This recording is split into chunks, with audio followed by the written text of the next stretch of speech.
Hello everyone, इस video में math का ऑब्जेक्टिव क्वेश्चन स्टार्ट करेंगे। वास्तविक संख्याएं हैं, इनका ऑब्जेक्टिव कराना है मुझे।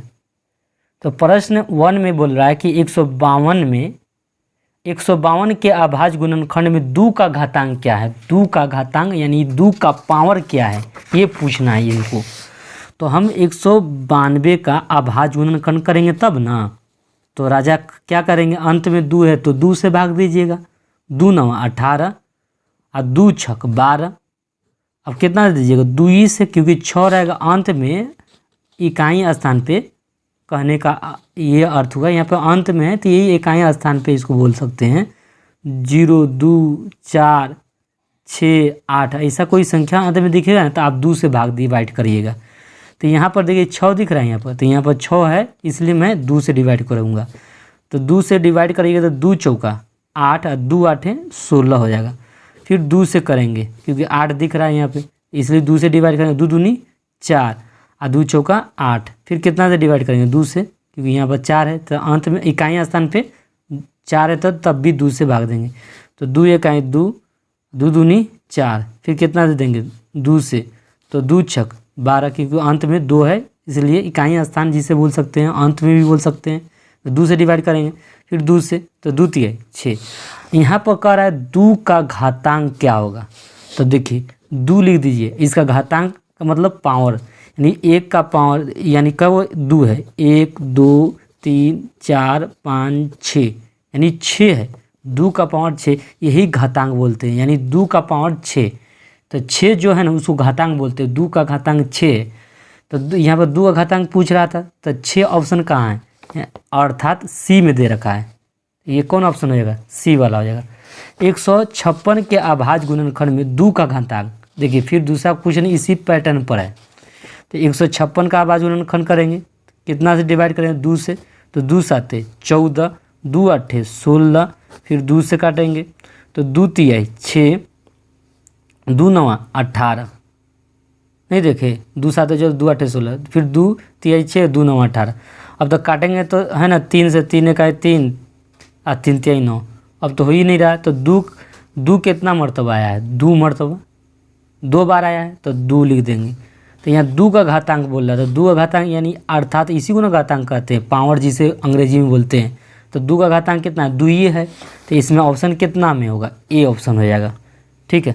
निम्नलिखित में कौन अपरिमेय संख्या नहीं है। अपरिमेय संख्या नहीं है अर्थात क्या बोल रहा है, परिमेय है। इसमें कौन परिमेय है, तो परिमेय अपरिमेय आपको समझना होगा। तो यहाँ हम समझा देते हैं, जिसमें अभाज्य संख्या, मान लीजिए अंदर अभाज्य संख्या हो, अभाज्य संख्या रूट के अंदर रहता है तो वह पक्का है, या आपको फिक्स बता देंगे वो अपरिमेय संख्या है। रूट के अंदर अभाज्य संख्या देख लीजिए, उसको कहिएगा अपरिमेय संख्या।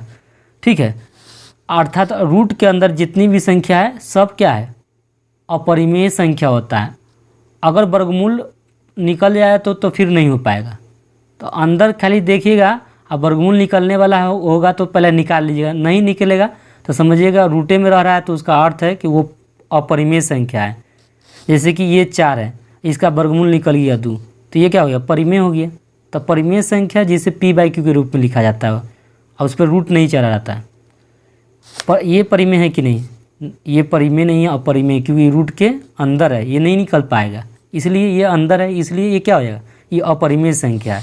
तो मुझे बोला कौन अपरिमेय संख्या नहीं है अर्थात परिमेय है। तो परिमेय कौन है, तो परिमेय आपको ये तीनों परिमेय है, क्योंकि सब में रूट लगा हुआ है, इसमें भी रूट लगा हुआ है। तो देखिए इसका अभाज्य गुणनखंड हो सकता है 12/√3 है ना। तो इनका देखिए 4 गुने 3 कर सकते हैं, 4 3 12 ना होता है, नीचे तो √3 है तो √3 लिखिए। अब देखिए 4 का वर्गमूल तो 2 निकल गया, और √3 का तो नहीं निकलेगा, तो √3 अंदर ही रहेगा, नीचे तो √3 है तो √3 लिख दिए। ये दोनों कट गया था, कितना बच गया, 2। तो ये 2 क्या है, परिमेय की अपरिमेय। तो आप कहेंगे परिमेय, तो परिमेय है तो परिमेय, यही आपको डी ऑप्शन हो जाएगा। निम्नलिखित में कौन परिमेय संख्या है। तो देखिए 64 और है ना 36 को जोड़िएगा तो ये टोटल हो जाएगा 100 हो जाएगा, रूट के अंदर ही होगा 100 जोड़ने पर। और 100 का वर्गमूल 10 होता है, तो ये बाहर निकल गया ना, रूट थोड़े लगा हुआ है। और रूट लगता तब इसको अपरिमेय कह सकते थे। तो रूट से बाहर निकल गया तो ये क्या हो जाएगा, परिमेय हो जाएगा। तो ये ऑप्शन ए आपका परिमेय है। कह रहा है कि यदि q एक धनात्मक पूर्णांक है, जो निम्नलिखित में कौन सा धनात्मक विषम पूर्णांक नहीं है, विषम पूर्णांक नहीं है, तो ये आपका विषम पूर्णांक है, ये विषम पूर्णांक नहीं है। क्यों? क्योंकि q के स्थान पर कुछ भी रखिए, 2 रखिए, 3 रखिए, जो भी आप रखिए। तो हम मान लेते हैं एक ही रखते हैं, तो 8 में 1 से गुना करना था, 8 1 8, 8 4 12, तो 12 क्या है, सम है कि विषम, तो आप कहेंगे सम। तो फिर यही ना होगा। आप मान लेते हैं दूसरा भी संख्या ले सकते हैं, 2 ले लीजिए, 8 दूनी 16 4 20, तब 20 सम आ रहा है। तो सम कर रहा है कौन धनात्मक विषम पूर्णांक नहीं है, तो विषम पूर्णांक तो ये नहीं है क्योंकि सम आ रहा है। तो ये ऑप्शन आपका बी हो जाएगा। निम्नलिखित में किसका दशमलव प्रसाद शांत है, कह रहा कौन सा शांत होगा इसमें। तो जानते हैं कि हर में 2 का पावर n रहे और 5 का पावर m रहे, हर यानी p/q बोलते हैं। और q के नीचे अगर इस तरह के रूप में आ जाए तो समझिए कि वो संख्या क्या हो जाएगा, शांत होगा। तो ये 16 है और 1600 का अभाज्य गुणनखंड करेंगे तो यानी कितना होगा, 2 8 16 है, 2 0 तो 2 0 उतार दीजिए, फिर 2 से काटिएगा तो 400। ठीक है, अब इसका भी अभाज्य गुणनखंड करेंगे तो ये आपका 2 दूनी 4 200 हो जाएगा। फिर इसका अभाज्य गुणनखंड करेंगे तो 100 हो जाएगा।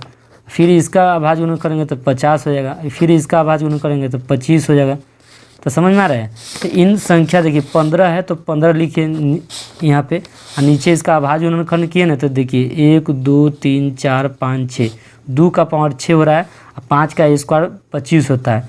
देखिए इसके रूप में आया है कि नहीं इसका हर, 5 का m का मान कुछ भी हो सकता है, n का मान कुछ भी हो सकता है। ठीक है, तो यहाँ पर आपका क्या है, इसके रूप में आया कि नहीं, इन रूप में आ गया तो एक अर्थ है कि वह संख्या क्या होगा, शांत होगा। ये रूप में आया तो ये क्यों हो जाएगा, शांत। 6 वाला ए होगा शांत। 2 पूर्णांक a और b के लिए मस a गुने ए कॉमा है, b गुने लस a कॉमा b है, अब बाई ए बी से भाग दे रहे हैं तो बराबर क्या होगा, जब मस गुने लस बट्टे ए बी हो जाएगा, दोनों संख्या से भाग दे रहे हैं तो इसका इस जो है ना इसके बराबर किसके बराबर होगा, 1 के बराबर हो जाएगा। ऑप्शन 1 हो जाएगा। यदि भाग एल्गोरिथ्म a बराबर बी क्यू प्लस आर में a 42 है, क्या दे रहा है, a बराबर बी क्यू प्लस आर, और a में क्या दे रहा है 72। अब b देखिए b के स्थान पर तो पता ही नहीं है तो नहीं रहने दे, छोड़ दीजिए। q के स्थान पर कितना है 8 है तो 8 रहने दीजिए। r के स्थान पर 0 है तो 0। तो इसमें बोला है b का मान निकालिए, ये b तो निकल जाएगा, तो ये 72 रहेगा। अब b में 8 से गुना करता है 8 b हो जाएगा, 0 जोड़ने से कोई फ़र्क नहीं पड़ता है। तो b बराबर क्या होगा 72/8, 8 का 8 8 9 72, 9 हो गया। तो 9 ऑप्शन ए में दिख रहा है। निम्नलिखित में कौन यौगिक संख्या है, यौगिक संख्या समझ रहे हैं ना, जो संख्या जिसे भाज्य बोलते हैं, जो कोई संख्या उसे काटे। 21 को तो कोई भी काट सकता है, 7 भी काट सकता है, 3 भी काट सकता है, इसलिए यौगिक संख्या यही होगा। निम्नलिखित में कौन अभाज्य, अभाज्य संख्या वह संख्या होता है जो दूसरा कोई संख्या नहीं काटता है, स्वयं खुद से कटेगा और 1 से कटेगा, दूसरा से नहीं कटेगा।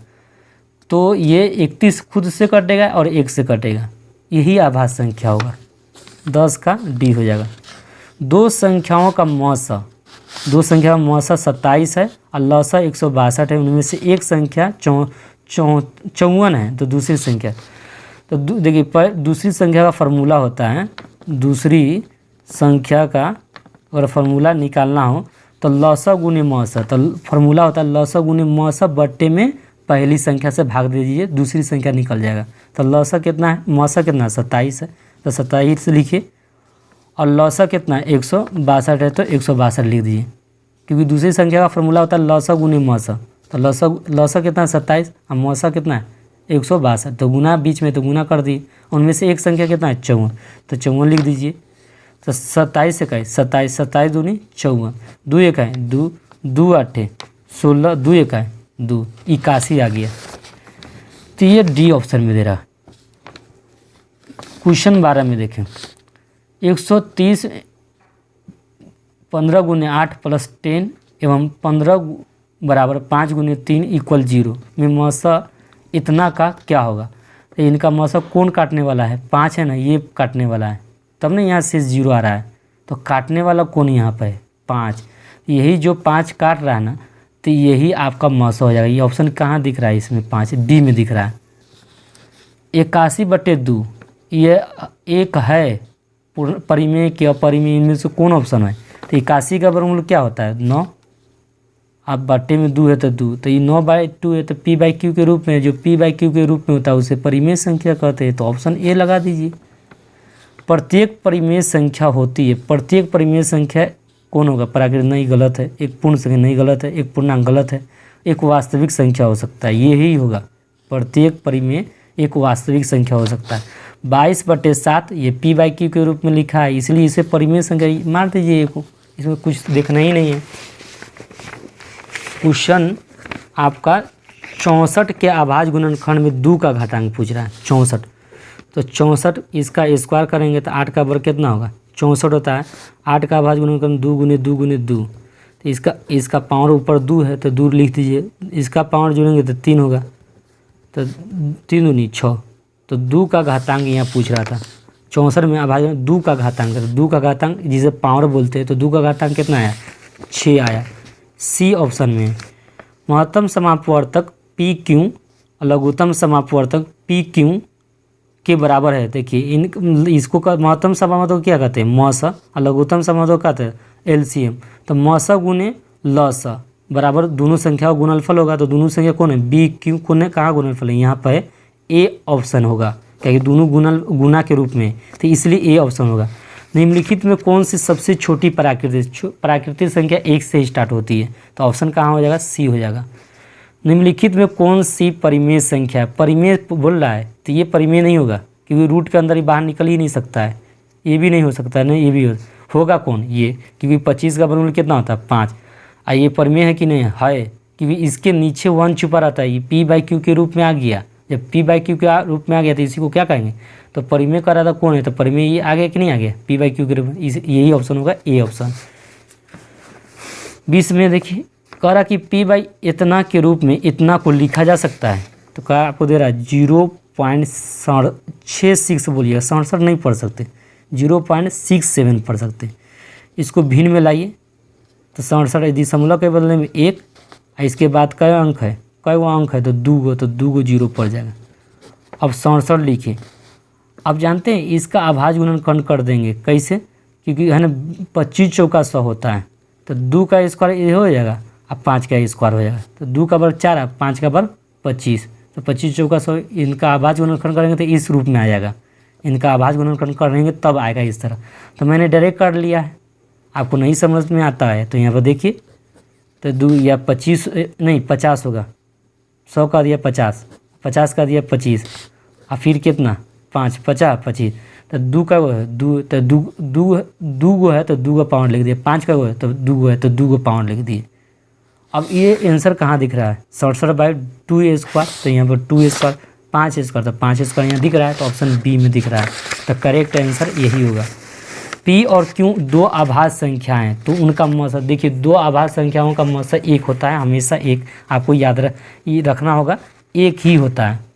कह रहा 0.13 पर रेखा है, जब रेखा रहा ना तो ये 13 रेखा दोनों संख्याओं पर, इसका अर्थ है कि 2 × 9 होगा, क्या होगा 13/9 कहाँ है, सी ऑप्शन में है, तो ये आपको दिख रहा है। 18 और 72 का मौसा होगा, तो 18 ही होगा, क्योंकि 18 चौका 72 काटने वाला कौन है, 72 ना काटेगा, 18 चौका 72, तो कट कर रहा है, तो कौन कट कर रहा है, 18, इसलिए ए ऑप्शन हो जाएगा। कह रहा 12 का रूट 12 का अपरिमेयकरण गुणांक बताइए, तो बता देते हैं 12 का, इसका अभाज्य गुणनखंड करेंगे तो 2 गुने 2 गुने 3, इसका तो 2 का एगो निकलेगा और रूट में 3, तो इसका है ना कौन गुणांक है, रूट 3 है ना गुणांक है। कराते 12 का परिमेयकरण गुणांक कौन है, तो परिमेय गुणांक क्यों है, रूट 3 है, तो ऑप्शन आपका ए हो जाएगा। यदि p धनात्मक पूर्णांक है तो धनात्मक सम पूर्णांक का रूप होगा। p धनात्मक पूर्णांक बोल रहा है, तो कह रहा धनात्मक सम पूर्णांक कौन हो सकता है, धनात्मक धन पूर्णांक आपका 2p होगा, क्योंकि p के स्थान पर कोई भी क्या धनात्मक संख्या रख सकते हैं। धनात्मक संख्या जानते हैं ना, +1 से लेके आप कोई भी रख सकते हो, 2 3 कोई भी। तो हम मान लेते हैं 5 रख देते हैं, तो 5 दूनी 10, तो 10 क्या है, सम है। तो कहेंगे हाँ सम है।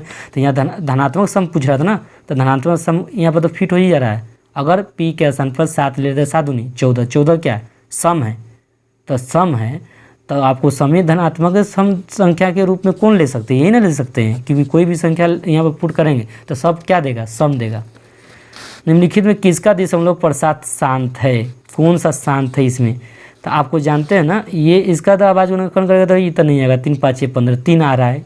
इसका करते हैं तो 160 का, क्या नीचे का देखना है, हर का देखना है, 2 गुने 5 2n गुने 5m के रूप में आना चाहिए।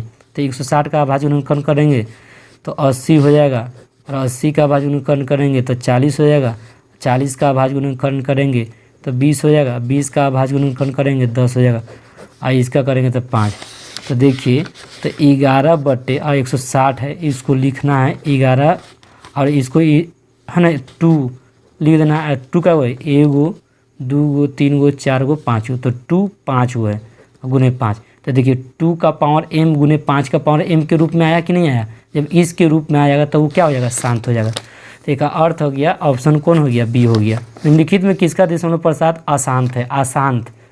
तो राजा तेगी 400 का, इसका तो 2 गुने 5 के रूप में आ सकता है। और 16 5 80, और 2 का 16 को 2 का पावर 4 लिख सकते हैं गुने 5, ये भी आ जाएगा।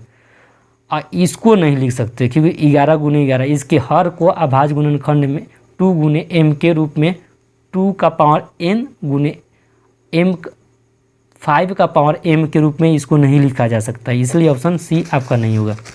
π/3 ये क्या है, अपरिमेय, क्योंकि पाई खुद अपरिमेय संख्या है, इसलिए ऑप्शन बी में मार दीजिएगा।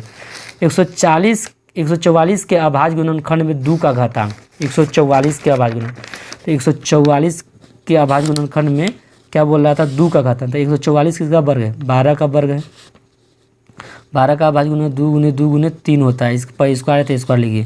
तो इसका 2 का पावर 2 गुने 3 हो जाएगा, ये पर स्क्वायर है तो स्क्वायर चढ़ा दीजिए।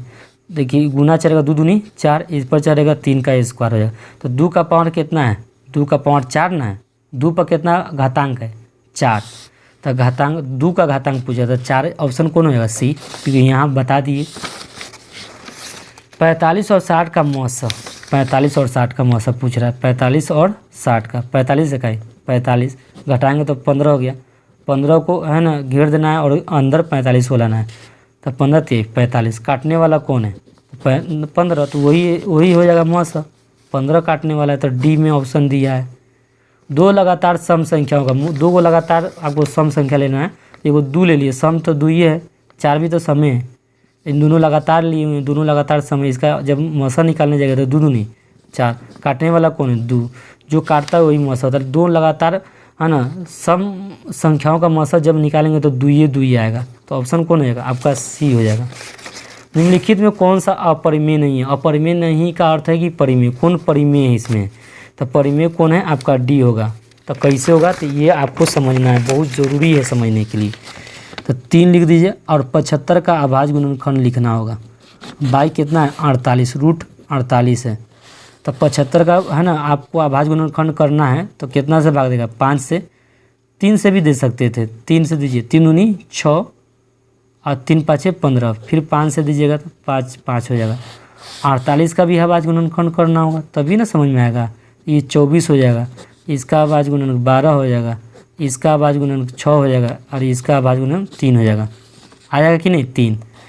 तो देखिए यहाँ पर लिख दीजिए 3 गुने, अब 75 का अभाज्य गुणनखंड क्या हो गया, 3 गुने 5 गुने 5 आया। इसी तरह 48 का अभाज्य गुणन कब आया है, 4 को 2, तो 2 गुने 2 गुने 2 गुने 2 गुने 3।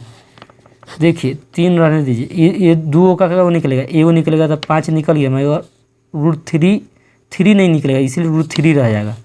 इसका तो 2 निकलेगा, तो 2 इसका निकला, और इसका भी एगो 2 निकलेगा, रूट 3 है तो रूट 3 अंदर में रहेगा, तो 3 से 3 कट गया, तो 5 3 15, 2 दूनी 4, ये p/q के रूप में, इसलिए परिमेय संख्या है। तो इसमें कह रहा था कौन परिमेय, अपरिमेय नहीं, तो अपरिमेय कौन नहीं है, डी है। ये आपका 32 प्रश्न हो गया।